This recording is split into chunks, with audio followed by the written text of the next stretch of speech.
अब देखते हैं दोस्तों ट्रिक के साथ वाक्य पढ़ते हैं। वाक्य के तीन भेद होते हैं, एक सरल होते हैं, ठीक है, एक संयुक्त होते हैं ना, और एक मिश्रित होते हैं, ठीक है। तीनों में से आपको 5 मिनट का वीडियो में से इनमें से तीनों में से 2 क्वेश्चन आपको पूछे जाएंगे। एकदम सिंपल तरीके से मैं आपको बताऊंगा ताकि आपको समझ में आ जाए, वो भी ट्रिक के साथ। देखिए ट्रिक नंबर 1 क्या कहता है, जहां एक क्रिया होगी वो सरल वाक्य होगी, यानी कि सरल मतलब एकदम सिंपल रहेगा। और कहाँ के अगर वो समझ में नहीं आया, जहां पे एक क्रिया होगी, जहां एक क्रिया होगी वो सरल वाक्य होगी। जैसे मैं स्कूल जाता हूँ, या जाना एक क्रिया हुआ, ठीक है। और एकदम सिंपल भी है, मैं स्कूल जाता हूँ, मैं खाना खाता हूँ, यही छात्र कक्षा में प्रथम आया। आना का क्या, आना क्रिया हुआ। राम क्रिकेट खेलता है, यहाँ पे सब देख रहे हो एक ही क्रिया हुआ। जहां एक क्रिया आपको देखने को मिले, जहां एक क्रिया देखने को मिले, वो कौन सा वाक्य होगी दोस्तों, सरल वाक्य होगी। और भी बहुत सारा चीज है। सीता घर आई, सीता कहाँ आई, घर आई। तो यहाँ पे आई, जो आई है ना, ये एक ही क्रिया है। जब एक ही क्रिया है तो ये सरल वाक्य में होगा दोस्तों, कोई दिक्कत नहीं, एकदम सिंपल सी बात है। अब देखते हैं संयुक्त वाक्य क्या पूछता है, जिसमें पूरा पूरा 2 वाक्य होगी, यानी कि 2 क्रिया भी होगी, है ना, होनी चाहिए, तथा 2 क्रिया भी होनी चाहिए। 2 पूरा वाक्य होगा और 2 क्रिया भी होनी चाहिए। यानी अगर 2 पूरा वाक्य और 2 पूरी क्रिया आपको समझ में नहीं आए, तो जहां पर देखो और, अथवा, तो, अन्यथा आदि देखने को मिले, तो समझ लीजिएगा क्या है, संयुक्त वाक्य है। कोई दिक्कत नहीं, आपकी क्लास 10 के लिए काफी इंपॉर्टेंट रहेंगे दोस्तों। 2 नंबर आपको आसानी से प्राप्त हो जाएंगे। जिसे सीता पत्र लिखता है और राम टीवी देखता है। सीता पत्र लिखता है, ये एक पूरा वाक्य है ना। और राम टीवी देखता है, ये भी एक पूरा वाक्य है। यानी कि जब दो पूरा वाक्य है, मैंने यहाँ पे कह दिया था कि 2 पूरा वाक्य होगा तो वो संयुक्त वाक्य में होगा। और सीता पत्र लिखता है, एक पूरा वाक्य हुआ। राम टीवी देखता है, एक पूरा वाक्य हुआ। और यहाँ पे और लगा हुआ, और मैंने कहा था अगर पूरी वाक्य आपको समझ में ना आए और जहां पे और दिखने को मिले, तो संयुक्त वाक्य पे टिक मार दो। समझ में आ गया दोस्तों। अगर यहाँ पे कहता सीता पत्र लिखता है, सिर्फ इधर भूल जाओ कुछ देर के लिए, तो ये किस वाक्य में आता दोस्तों, एकदम सिंपल सरल वाक्य में आता, क्योंकि लिखना एक क्रिया हुआ। राम टीवी देखता है, अगर इधर का बात करें, ये कौन सा वाक्य में आता, सरल वाक्य में। अगर इसको तोड़ दूं और दोनों को जब एक साथ मिला देते हैं तो संयुक्त वाक्य होता है, ठीक है। अब देखिए, सूर्य उदय हुआ और उजाला छा गया। सूर्य उदय हुआ है ना, नहीं बोलता, माँ बोलती है ना सुबह को, सूर्य उदय हो गया बेटा, उठो उठो उठो। तो सूर्य उदय हुआ एक पूरा वाक्य है। उजाला छा गया, शाम हो गया, है ना, ये भी एक पूरा वाक्य है।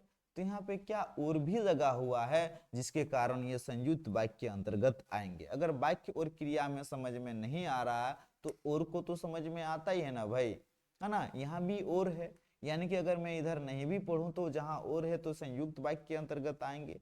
जिसे राम बाजार गया, एक पूरा वाक्य हुआ। सब्जी खरीद कर लाया, ये भी एक पूरा वाक्य हुआ, अधूरा नहीं हुआ, जिसके कारण 2 पूरा वाक्य हुआ, जिसके कारण ये संयुक्त वाक्य है। और अगर वो समझ में नहीं आया तो और को ध्यान में रखते हुए अपना काम कीजिए, जहां पे और रहेगा तो वो क्या होगा, संयुक्त वाक्य होगा। अब देखिए, जल्दी चलिए, जल्दी चलो, ये भी एक पूरा वाक्य है। अन्यथा बहुत देर हो जाएगी, बहुत देर हो जाएगी भी एक पूरा वाक्य है, और अन्यथा भी है। यानी कि सब तरफ से आपका संयुक्त वाक्य में आ रहा है, ठीक है। अब देखते हैं संयुक्त वाक्य आपको समझ में आ गया। अब मिश्रित वाक्य देखते हैं। मिश्रित में क्या है, जिसमें एक अधूरा वाक्य होगा। मिश्रित में क्या होगा, एक अधूरा वाक्य होगा और एक पूरा वाक्य होगा, ठीक है। तो जहां पे एक अधूरा एक पूरा वाक्य होगा वो मिश्रित वाक्य में आएगा।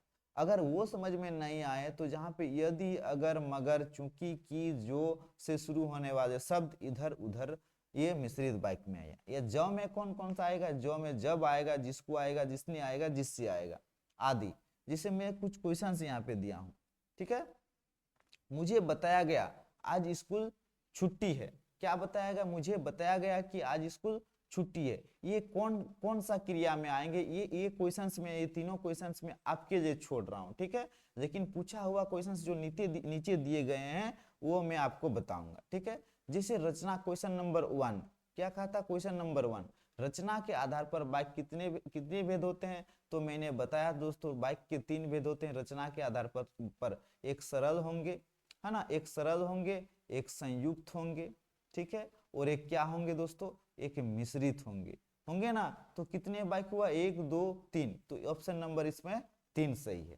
2 नंबर पढ़ते हैं, मेरा इच्छा है कि मैं डॉक्टर बनूं, है ना, मेरी इच्छा है, क्या है, मेरी इच्छा है कि मैं डॉक्टर बनूं, यानी कि मेरी इच्छा है ये अधूरा शब्द हुआ, और मैं डॉक्टर बनूं ये कंप्लीट शब्द हुआ। मैंने कहा था जहां पे एक अधूरा वाक्य और एक पूरा वाक्य रहेगा वह मिश्र वाक्य में आएगा, कहा था कि नहीं, तीसरा पॉइंट पे मिश्री वाक्य पे।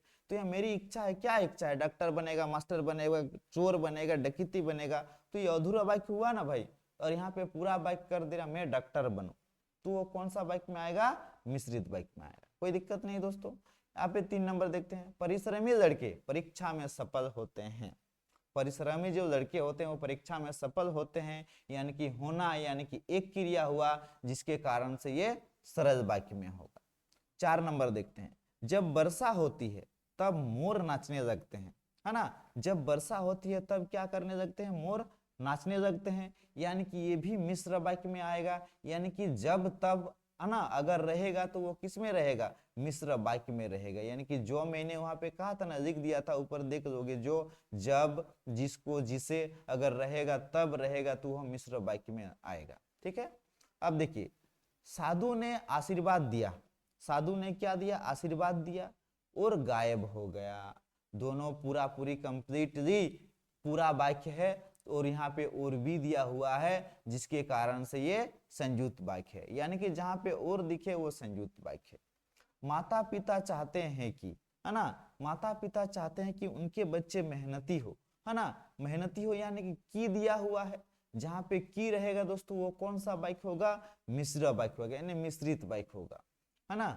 अगला क्वेश्चन की ओर चलते हैं, और अगला क्वेश्चन नहीं है दोस्तों। इन्हीं बातों के साथ मैं अपने बातों को समाप्त करता हूं, और आपको अगर समझ में आ गया तो आप लाइक, कमेंट और शेयर करना, सब्सक्राइब करना ना भूलें, ताकि मैं जो भी आपको इंपॉर्टेंट वीडियो डालूं आप तक पहुंच जाए और आपको आपके एग्जाम में काफी काम आए, और मैं आशा करता हूं कि आप अच्छे नंबर से पास करोगे। थैंक यू दोस्तों, जय हिंद, जय भारत, जय झारखंड।